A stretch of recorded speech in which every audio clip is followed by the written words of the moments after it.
जय हिंद दोस्तों, वंदे मातरम। पश्चिम बंगाल की मुख्यमंत्री ममता बनर्जी के सारे अरमानों पर सुप्रीम कोर्ट ने पानी फेर दिया है। लेकिन दोस्तों, इस बार वजह उनकी कोई राजनीतिक बयानबाजी नहीं, बल्कि सुप्रीम कोर्ट में अपना केस खुद लड़ने की जिद है। आज सुप्रीम कोर्ट के पटल पर उनकी याचिका पर सुनवाई हो रही है, जो राज्य में चल रही मतदाता सूची के विशेष गहन पुनरीक्षण यानी कि एसआईआर की प्रक्रिया से जुड़ी हुई है।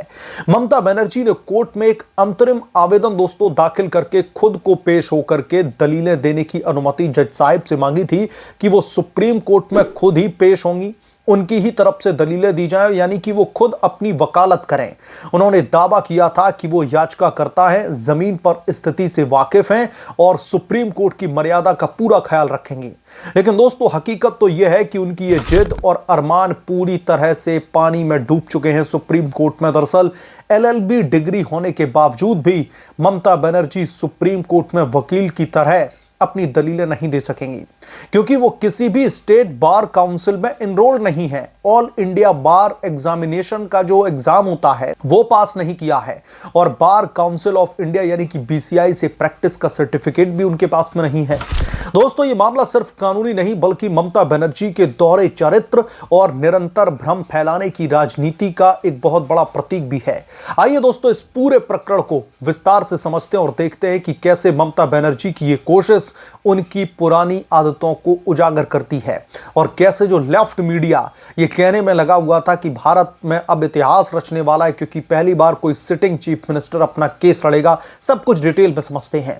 एडवोकेट्स एक्ट 1961 और बीसीआई यानी कि बार काउंसिल ऑफ इंडिया के नियमों के मुताबिक अदालत में दलीलें देने का अधिकार सिर्फ उन लोगों को है जो स्टेट बार काउंसिल में नाम दर्ज करवा चुके हैं, एआईबीई पास कर चुके हों, सर्टिफिकेट ऑफ प्रैक्टिस यानी कि सीओपी उनके पास में हो।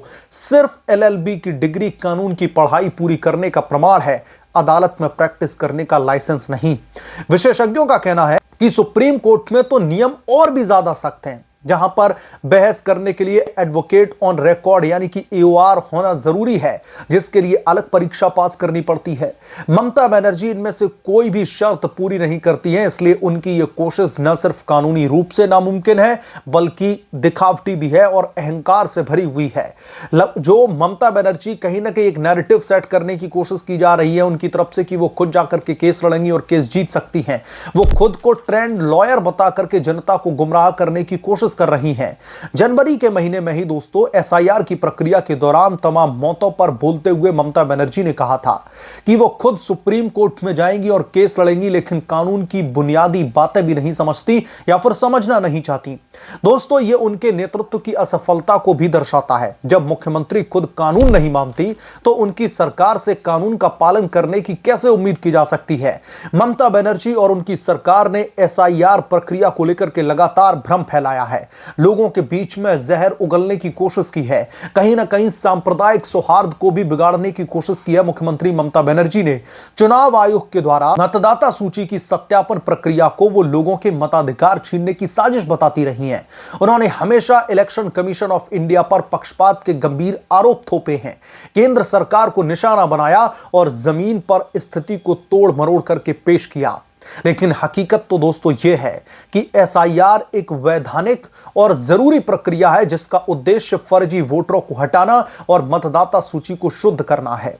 ममता बनर्जी की सरकार ने इस प्रक्रिया में सहयोग करने के बजाय लगातार इस पर विरोध किया है, धरना प्रदर्शन किए हैं, अदालत का रुख किया है, लोगों को गुमराह किया है, लोगों को उकसाया है इस पूरी की पूरी प्रक्रिया के खिलाफ में।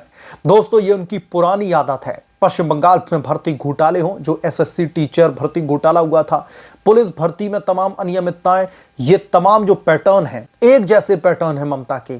अदालतें कई बार उनकी सरकार को फटकार लगा चुकी हैं, ओएमआर शीट्स नष्ट करने से लेकर के जांच में बाधा डालने तक। फिर भी ममता बनर्जी विपक्ष को दोष देती फिरती हैं, जांच एजेंसियों पर हमला बोलती हैं और जनता को गुमराह करने की कोशिश करती हैं। अब दोस्तों, स्पेशल इंटेंसिव रिवीजन पर भी वही खेल, अदालत में जाकर के ममता का रोना और खुद को लोगों की आवाज बताना। लेकिन जब खुद कोर्ट में दलील देने की बात आती है तो कानून के सामने उनकी सारी दलीलें पूरी तरीके से फेल हो जाती हैं। ममता बनर्जी की सरकार पर दोस्तों गंभीर आरोप है कि वो कानूनी प्रक्रियाओं का सम्मान बिल्कुल भी नहीं करती। एसएससी घोटाले में सुप्रीम कोर्ट ने उनकी सरकार की याचिका को खारिज कर दिया था। पुलिस भर्ती में भी अनियमितताओं के आरोप उनके ऊपर गंभीर मढ़े गए हैं। ईडी जैसी जांच एजेंसियों पर हमला बोलना, जांच में बाधा डालना, ये सब कुछ उनकी शैली बन चुकी है। मैं तो यूं कहूंगा कि कार्यशैली बन चुकी है। अब दोस्तों एसआईआर पर वो सुप्रीम कोर्ट में पहुंची हैं, लेकिन खुद को वकील समझने की भूल कर बैठी। यह न सिर्फ कानूनी अज्ञानता है बल्कि लोकतंत्र और संस्थाओं के प्रति असम्मान भी है। एक मुख्यमंत्री को कानून की सबसे ऊंची सीख होनी चाहिए। मुझे लगता है कि जब आप एक राज्य के मुखिया के तौर पर जाने जाते हैं और अगर आपकी तरफ से इस तरीके की बचकाना हरकतें होती हैं तो मुझे लगता है कि यह बहुत ही ज्यादा दुखद है। लेकिन ममता बनर्जी बार बार दिखाती हैं कि उनके लिए कानून सिर्फ राजनीतिक हथियार है। जब जरूरत पड़ेगी तो वो उसका इस्तेमाल कर लेंगी, वरना तोड़ती मरोड़ती तो है ही। एसआईआर के मामले में दोस्तों उनकी याचिका से ज्यादा उनकी यह जिद चर्चा में है कि कैसे एक सिटिंग चीफ मिनिस्टर खुद को कानून से ऊपर समझती हैं। ममता बनर्जी का यह प्रयास इतिहास रचने का था। पहली बार कोई सिटिंग मुख्यमंत्री अपना केस खुद लड़ने की जद्दोजहद में जुटा हुआ था, जिद पर अड़ा हुआ था, लेकिन कानून ने उनकी राह को रोक दिया है। अगर ममता बनर्जी ये सोच रहे होंगे कि वो इतिहास रच देंगी तो कानूनी बेड़ियों ने उनको जकड़ लिया है। एलएलबी डिग्री से दोस्तों सिर्फ डिग्री मिलती है, वकालत का अधिकार नहीं। उनकी ये कोशिश नाकाम हुई है और ये उनके अहंकार पर करारा तमाचा भी है। एसआईआर जैसे संवेदनशील मुद्दों पर लोगों को गुमराह करने वाली ममता अब खुद कानूनी दीवार से टकरा गई हैं। ये घटना बताती है कि राजनीति में कितनी भी जिद हो, कानून के सामने सब कुछ बेअसर हो जाता है। और ममता बनर्जी ने जो एक पूरे देश में पश्चिम बंगाल से लेकर के दिल्ली तक जो एक माहौल बनाया है कि जमीनी स्तर पर जो चीजें चल रही हैं उससे वो ज्यादा वाकिफ हैं, लिहाजा उनके वकील की बजाय उन्हें ही एक केस लड़ने का मौका सुप्रीम कोर्ट की तरफ से दिया जाए। और इसके पीछे की दोस्तों स्ट्रेटजी आप लोग समझिए, बहाना कितना बढ़िया बनाया कि वकीलों से ज्यादा जमीनी तौर पर क्या चल रहा है उससे वो वाकिफ हैं। ममता दीदी, आप जमीनी तौर पर जनता से कितना इंटरैक्ट हुई है पिछले कुछ महीनों में, ये सब लोग अच्छी तरीके से जानते हैं। आप सिर्फ और सिर्फ अपना प्रोपेगेंडा चलाने के लिए, अपने वेंडेटा पॉलिटिक्स के लिए पिछले 3 से 4 महीनों में एक्टिव हैं। एसआईआर की प्रक्रिया को लेकर के क्या जमीनी तौर की हकीकत है, आप इससे ज्यादा वाकिफ हैं, ऐसे दावे कर रही हैं और इसलिए कह रही है कि हमें खुद केस लड़ने की इजाजत दी जाए, हमें खुद केस लड़ना है सुप्रीम कोर्ट में, हम दलीलें पेश करेंगे। तो ममता बनर्जी के पहले तो इन मंसूबों पर सुप्रीम कोर्ट में एक तरीके से पानी फिर चुका है। कानून इस बात की इजाजत नहीं देता है, बतौर याचिकाकर्ता वो वहां पर पहुंच सकती हैं, कोर्ट में उपस्थित रह सकती हैं, लेकिन केस उनके तमाम जो वकील हैं उनको ही लड़ना पड़ेगा। तो ममता बनर्जी जो जनता को गुमराह करने के लिए जो नैरेटिव सेट करने की एक तरीके से मास्टर बन चुकी हैं, और दिल्ली में आकर के जो उन्होंने दिल्ली की पुलिस के साथ में, जो दिल्ली पुलिस के तमाम जवान हैं उनके साथ में किस तरीके से सलूक किया, कैसे वेस्ट बंगाल से पुलिस का पूरा जत्था बुला लिया गया, ये सब कुछ बहुत कुछ बयां करता है।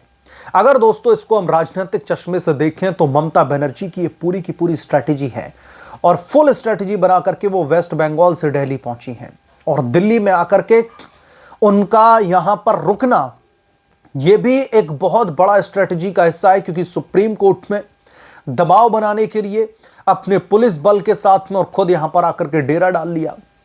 जो इलेक्शन कमीशन ऑफ इंडिया के जो चुनाव आयुक्त हैं ज्ञानेश कुमार, उनके खिलाफ में धरना प्रदर्शन करने लगी आके, यानी कि पूरा का पूरा माहौल टीएमसी के हक में लाने की कोशिश की। लेकिन अब देखना दिलचस्प होगा, ममता बनर्जी केस तो नहीं लड़ पाएंगी, ये 100% सच है। लेकिन जो ममता ने दावा किया है कि वेस्ट बंगाल में एसआईआर की प्रक्रिया की वजह से तमाम मौतें हुई हैं, इन मौतों पर सुनवाई में सुप्रीम कोर्ट से क्या ममता को झटका लगेगा या कोई राहत मिलेगी, देखना दिलचस्प होगा। जैसे ही कोर्ट की तरफ से कोई खबर आएगी मैं तुरंत आपके बीच में लेकर के हाजिर हो जाऊंगा। आप लोगों से गुजारिश है कि प्लीज चैनल को सब्सक्राइब कर लें और साइड बने बेल आइकन को जरूर प्रेस कर लें, ताकि जब भी मैं कोई बड़ी खबर लेकर आऊं तो इसकी जानकारी सबसे पहले आपको मिले।